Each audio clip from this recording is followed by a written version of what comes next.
अशरफी साहब, वो तो ये कह रहे हैं कि जिन लोगों पर हमला करने का दावा किया जा रहा है खुद पाकिस्तान के अंदर मौजूद हैं। वो कहते हैं पाकिस्तान के अंदर हैं जो पाकिस्तानी शरपसंद हैं, तो उनसे निपटा जाए।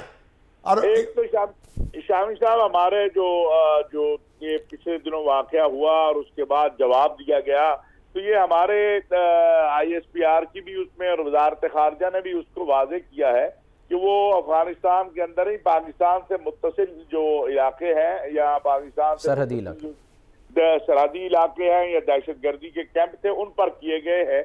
और हमारा जो निज़ाम है इंटेलिजेंस का, आपने ईरान के मामले में भी देखा था, वो अल्हम्दुलिल्लाह बहुत करेक्ट है। वो ऐसा नहीं है कि खुदा न खासा किसी बेगुनाह को निशाना बनाया गया है या बेगुनाह को निशाना बनाया जाएगा। इसका बेहतरीन हाल यही है कि अफगान अबूरी हुकूमत जो है अफगान तालिबान की, वो आगे बढ़े और ये जो गिरोह वहाँ बैठे हैं या जो लोग वहाँ से बैठ के पाकिस्तान में दहशतगर्दी कर रहे हैं उनको रोकें। और इसके लिए हुकूमत पाकिस्तान जो है उसने बहुत पहले, मैंने जैसे कहा, ये कह दिया था, ये नहीं हो सकता कि वो गिरोह जो पाकिस्तान में दहशतगर्दी कर रहे हैं और हमारे बच्चों को जो है उनका कत्ल कर रहे हैं, हमारी मस्जिदों को निशाना बना रहे हैं, हमारे लोगों को निशाना बना रहे हैं, उनसे बातचीत के हवाले से हमारे हुकूमत और आर्मी चीफ बड़ा वाजे जो है वो एक मौक़िफ़ दे चुके हैं।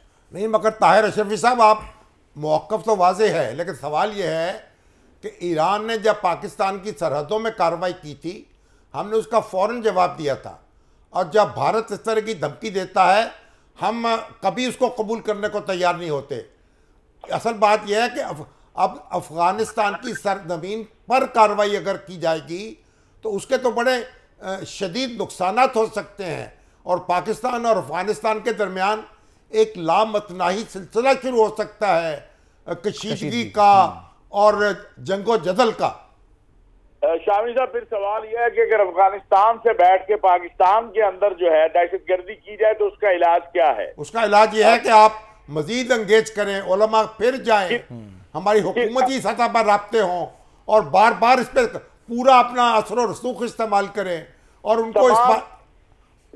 मैं गुजारिश करूंगा, तमाम तर कोशिशों के बावजूद हमारे लोगों का खून बहाना वो गिरोह बंद ना करें, हमारे मुल्क के अंदर वो आके दहशतगर्दी करें और उनके कैंप अफगानिस्तान पाकिस्तान बॉर्डर से मुत्तसिल इलाके में मौजूद हों, तो पाकिस्तान हक रखता है कि वो अपनी सरजमीन को महफूज बनाए। देखिए, तो जैसे ईरान से हमारे ऊपर अगर हमला हुआ था, हमारे सरहदों की खिलाफ वर्जी हुई थी, तो हमने जो जवाब दिया सबने ये एतराफ किया कि बिल्कुल, खुद ईरान ने एतराफ किया कि उसमें कोई ईरानी नहीं निशाना बने थे, वही लोग थे जो पाकिस्तान में दहशतगर्दी कर रहे थे और पाकिस्तानी थे। क्या जो पाकिस्तान ने सरहद से मुत्तसिल इलाके पे हमला किया उसमें कोई अफगानी निशाना बना है या वो दहशतगर्द गिरोह है? उनकी अब तो ऑडियो कॉलें भी आ गई हैं जिसमें वो एतराफ कर रहे हैं कि हमारा बहुत बड़ा नुकसान हुआ है। तो आपकी देखें, असल में ये जज्बात के अजहार का मौका नहीं है, ये हम ये चाहते हैं दोनों तरफ जो है, हम अफगान अबूरी हुकूमत, वो हमारे भाई हैं, हमने शामी साहब चले सर इस तरफ आ कुर्बानी दी है। हाँ। आप जरा आप उलमा को आमादा करें, राब्ते करें और कोशिश करें जलती पर पानी छिड़के, तेल छिड़कने की जरूरत नहीं है। हम तो हाथ जोड़ के ये बात अफगान अबूरी हुकूमत से करने को तैयार हैं, हमारे उलमा भी तैयार हैं, हमारी हुकूमत भी तैयार है कि इस मामले को समझा जाए और इस खित्ते में एक नई आग जो है उसको नहीं फैलना चाहिए। लेकिन ये जरूर अर्ज करेंगे उनसे कि हमारे बच्चों का खून भी उसी तरह सुर्ख है जिस तरह अफगान बच्चों का खून सुर्ख है। उसको भी ये समझा जाए कि वो भी इंसान है, पाकिस्तानी जो है वो कोई भेड़ बकरियां नहीं है कि अफगानिस्तान में बैठे लोग आए और यहाँ पर जो है उनको कत्ल करें और वापस चले जाए। इसका एहसास भी अफगान अबूरी हुकूमत को होना चाहिए।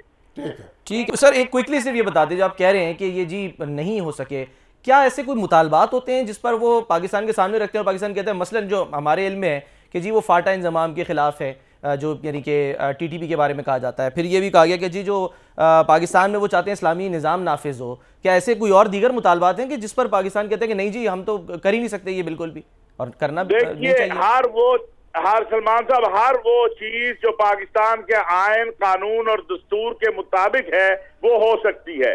और मुफ्ती तकी उस्मानी साहब ने ये बात कही थी दौरान मुज़ाकरात कि 57 इस्लामी ममालिक में सबसे ज्यादा इस्लाम के करीब और इस्लाम के मुताबिक अगर कोई आयन है तो वो पाकिस्तान का आयन है।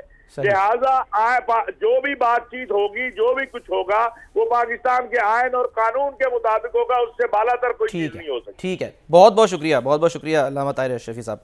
पाकिस्तान का जो आइन है और उसको उसमें तब्दील करने का एक तरीक़ेकार है, उसको तब्दील करने का। पाकिस्तान में आइए, इंतखाब में हिस्सा लीजिए, पार्लियामेंट में पहुंचिए, उसे तब्दील कर दीजिए। सर लेकिन तो, अगर वो लोग जिनके खिलाफ बरसरे पैकार हैं, ये कोई जवाब नहीं है। अच्छा, और ना कोई इस तरह का मुतालबा कर सकता है। तो फिर को जब भी चाहे जत्था बना ले। हाँ जी, और फिर आए पाकिस्तान के अंदर आए ना, वो तो यही कह रहे हैं ना कि वो कहते हैं पाकिस्तान के अंदर हैं ये लोग। अब वहाँ हम अपनी सरहदों की हिफाजत करें, सख्त निगरानी करें, सही, वहां से लोगों को ना आने दें, सही। ये हमारी जिम्मेदारी है। चले और अफगान हुकूमत की भी जिम्मेदारी है कि वो मामलात को आसान ना ले और उसको पेचीदा ना बनाए। ठीक है, उसको यानी रोके, तसादुम को बढ़ने से रोके। हम दोनों की जिम्मेदारी है। एग्जैक्टली। और वही शहबाज शरीफ साहब यही कह रहे हैं, वो ये दावत दे रहे हैं ना कि साहब को भी एक बड़ी जिम्मेदारी से बात करनी है, और हमें भी और अफगान हुकूमत को भी। ये दोनों मिलकर ये मामला देखेंगे, तब उसे संभाल सकेंगे। चले सर, आज की बयानात से कुछ हासिल नहीं होगा। उनके बयानात में पढ़ रहा हूँ, वो भी, उनमें भी बड़ा गुस्सा है, बड़े सख्त अल्फाज हैं, और जाहिर है कि हमारे अंदर भी गुस्सा है। ठीक है, लेकिन उनकी पॉलिसी सर हमें अपनी गुस्से से हम मसले हल नहीं कर सकते। ठीक है।